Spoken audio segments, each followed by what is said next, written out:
বুড়া, তোমরা সবাই কেরাম আছো? মেলা দিন পর তোমাদের জন্য একটা নতুন ভিডিও নিয়ে চলে আসলাম। আমি সুরভিবু। তো চলো কথা না বাড়িয়ে ভিডিও শুরু করা যাক। তো আজকে তোমাদের আমি দেখাবো সবচেয়ে সহজে কি করে ব্লাউজ বানাবা।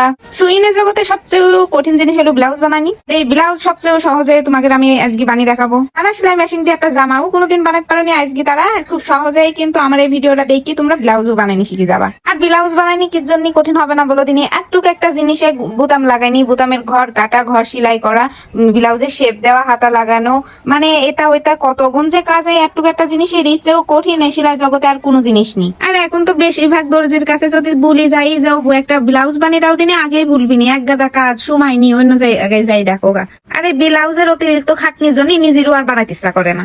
আর এই চাকরির জন্য তো দুই একদিন পর পরই শাড়ি পরা বাধ্যতামূলক। তো কি আর করবো, মাথার মধ্যে ভাবতে লাগলাম কি করলে সহজে ব্লাউজ বানাতে পারি। তো ভাবি দেখলাম যে কোনো যদি বোতাম লাগানি সারা শেপ দিয়া সারাই যদি ব্লাউজ বানাতে পারি তাহলে কেরাম হয়। আর সেটার জন্য তো এই যে একদম সহজে, অতিরিক্ত সহজে তোমাকে আজকে ব্লাউজ বানানি শিখানোর জন্য হাজির হয়ে গেলাম। রে ভাই, এই 2 মাসের মধ্যে এত বেশি শাড়ি পরেছি, জীবনে মনে হয় এত 2-1 দিন পর পরে শাড়ি পরা হয়নি। কারণ চাকরি সূত্রে শাড়ি আমাকে পরতেই হবে বাধ্যতামূলক। আর যেহেতু আমি হিজাবিয়ান, সেই জন্য তো আমি এই লম্বা হাতা ছাড়া আবার পরিনি। সেই জন্য যে ব্লাউজটা আজকে তোমাকে বানিয়ে দেখাবো, এইটা আবার আমার কিন্তু একটা জামার কাপড়। আমি জামাটা বানাতে পারিনি, কাপড়টা সিলুইতে ভাবলাম এইটা একটা কাজে লাগিয়ে দেওয়া যাক। যেরম ভাবনা সেরম কাজ শুরু করে দিলাম। ফিতি কাইসি নিয়ে বসে গেলাম সিট কাটতি। আর এই ব্লাউজটা বানানোর জন্য কিন্তু আমার গায়ে জামা আমি যেই মানে কয় ইঞ্চি নি কাটি সেই হিসাবে কাটি নিয়ে এলাম। আর লম্বাই কিন্তু আমি 15 ইঞ্চি দিছি। যেহেতু ব্লাউজের কোনো বোতাম ঘর শেপ টেপ দেবো না, এই জন্য কিন্তু জামার মাপে এডি করে নিলাম, জানি মাথার মধ্যে এবং শরীরের মধ্যে ঢোকে জিনিসটা।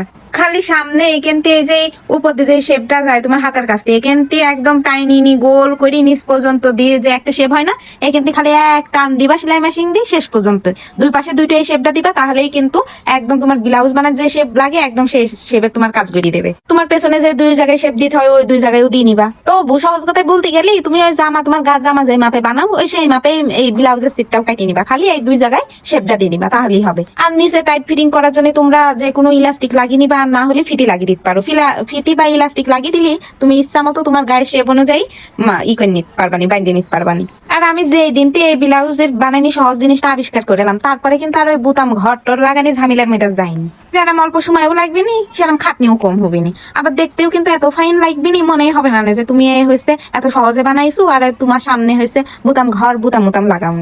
যেহেতু আমার তাড়াতাড়ি বানানি হয়ে গেল আর তোমাকে ভিডিও দেখাবো বলে এই জন্য আমি কিন্তু যে প্রথমেই দেখতে পাইছো যে হয়েছে আমি কিন্তু গলাটা সেলাই করে এলাম না, গলাটা সেলাই না করি তোমাদের জন্য ভিডিও বানিয়ে ফেলা এলাম। আর তারপরে পড়ার পরে তো একটু ভাবলাম যে তোমাকে এত সহজে এত ফাইন করে একটা জিনিস বানালাম আর তোমাকে দেখাবো না, এত মানান হয়েছে, তাই আবার হয় নাকি। ভিডিওটা তোমাকে কেমন লাগলো একটু কমেন্ট করে জানিয়ে দিবা। আর নেক্সট কিন্তু আরো ফাইন জিনিস তোমাকে দেখাবো। সেই পর্যন্ত সবাই সুরভিবুর সাথে থাকো। Tata, bye bye.